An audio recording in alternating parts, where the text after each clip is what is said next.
India کے معروف عالم شاہی امام پنجاب کے بیانات کے لیے مولانا عثمان تھیریپی کو سبسکرائب کریں۔ شہید ہو گئے، حضرت نے فرمایا جان کا بدلہ جان ہے، مال کا بدلہ مال ہے، کان کا بدلہ کان ہے، آنکھ کا بدلہ آنکھ ہے، تمہیں قصاصاً قتل کیا جائے گا۔ یہ کہتا ہے امیر المومنین خلیفۃ المسلمین، میرے پاس کچھ لوگوں کی امانتیں رکھی ہیں، مجھے 24 گھنٹے کا موقع دیجیے، امانتیں لوٹا کر آتا ہوں۔ میرے پاس کچھ لوگوں کی امانتیں ہیں، امیر المومنین خلیفۃ المسلمین، مجھے آپ موقع دیں۔ حضرت نے اعلان کر کے فرمایا ہے کوئی جو ان کا ضامن بن سکے، ان کی ضمانت لے سکے؟ کوئی مننے میں تیار نہ ہوا۔ آپ نے پھر فرمایا ہے کوئی جو ان کی ضمانت لے سکے؟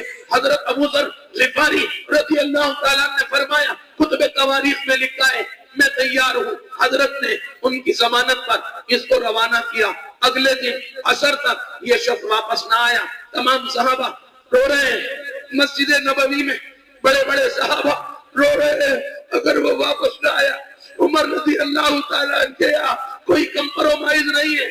آج ابو ذر غفاری کے ساتھ کیا ہوگا اللہ بہتر جانے۔ ابھی عصر کی نماز نہیں ہوئی، مسجد نبوی میں کتب تواریخ میں لکھا ہے حضرت عمر رضی اللہ تعالیٰ عنہ کی بھی آنسوں کی لڑیاں بہ رہی ہے۔ ادھر سے ایک شخص گھوڑے پر نمودار ہوا، جب وہ قریب آیا پتا چلا یہ وہی شخص ہے۔ مسجد نبوی میں نعرے لگ گئے، اللہ کی حمد، اللہ کی بڑائی، اللہ کی ثنا۔ صحابہ نے پکار پکار کر بیان کی۔ یہ شخص حاضر ہوا، حضرت نے فرمایا ایھا الرجل اما انک لو بقیت فی بادیتک ما شعرنا بک وما عرفنا مکانک۔ ایھا الرجل اما انک لو بقیت فی بادیتک ما شعرنا بک وما عرفنا مکانک۔ اے جوان، آج اگر تو نہ آتا تیری جان بچ سکتی تھی۔ وہ کون سی طاقت ہے جس نے تجھے یہاں لا کر کھڑا کیا؟ وہ کیا ہے بول؟ اس نے کہا حضرت میں یہاں بچ سکتا تھا، کل اللہ کی بارگاہ میں مجھے کون بچاتا، وہاں مجھے کون بچاتا۔ لکھا علماء نے کتب تواریخ میں عمر رضی اللہ تعالیٰ کی آنسوں کی لڑیاں بہ گئی۔ حتی قلت لحیتہ، حتی قلت لحیتہ، حتی قلت لحیتہ، داڑھی مبارک آنسوں میں ڈوب گئی، آنسوں میں تر ہو گئی۔ آپ نے ان دو بھائیوں سے فرمایا اتأخذانی عن، اتأخذانی عن، اتأخذانی عن، اس کو معاف کر سکتے ہو، اس کو معاف کر سکتے ہو؟ ہاں امیر المومنین خلیفۃ المسلمین، اس کا وجود رحمت ہے، اس کا وجود رحمت ہے، اس کا وجود رحمت ہے۔ الصدق ینجی والکذب یہلک، الصدق ینجی والکذب یہلک، الصدق ینجی والکذب یہلک۔ سچ تجھے نجات دلائے گا، جھوٹ تجھے ذلیل کرے گا۔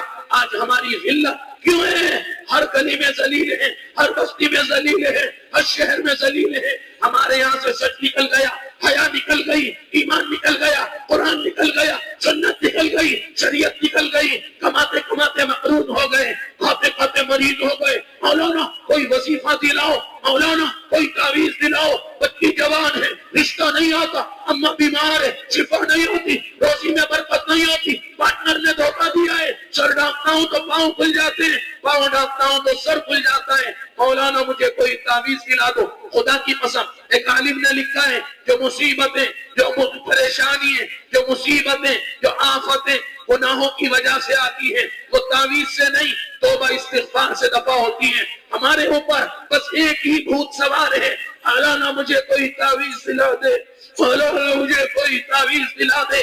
علماء نے لکھا ہے جو مصیبتیں، جو آفتیں، جو رکاوٹیں گناہوں کی بنیاد پر آتی ہے وہ توبہ سے دفع ہوتی ہے، استغفار سے دور ہوتی ہے، وہ تعویذ سے دور نہیں ہوتی۔ آئیے نیت کرتے ہیں، ارادہ کرتے ہیں، عزم کرتے ہیں، اپنی گمشدہ عزت اللہ سے واپس مانگیں گے۔ اے اللہ رحم فرما دے، اللہ کرم فرما دے، اللہ معاف فرما دے۔ سر کے بالوں سے پاؤں کے ناخن تک حضرت محمد کے غلام بن کر دکھاؤ۔ دیکھو سر کے بالوں سے پاؤں کے ناخن تک نبی کے رنگ میں رنگ جاؤ۔ کس چہرے پر دنیا میں آئے اللہ نہیں پوچھے گا، کس چہرے پر پیدا ہوئے اللہ نہیں پوچھے گا، کس چہرے پر مرے ہو اللہ ضرور پوچھے گا، کس چہرے پر دنیا میں آئے اللہ نہیں پوچھے گا، کس چہرے پر قبر میں گئے اللہ ضرور پوچھے گا۔ اگر نبی کا باراتی بننا ہے تو نبی کے غلام بن کر دکھاؤ۔ ایک حدیث نے فرمایا من عمل سنتی عند فساد امتی کان معی فی الجنہ من عمل سنتی عند فساد امتی کان معی فی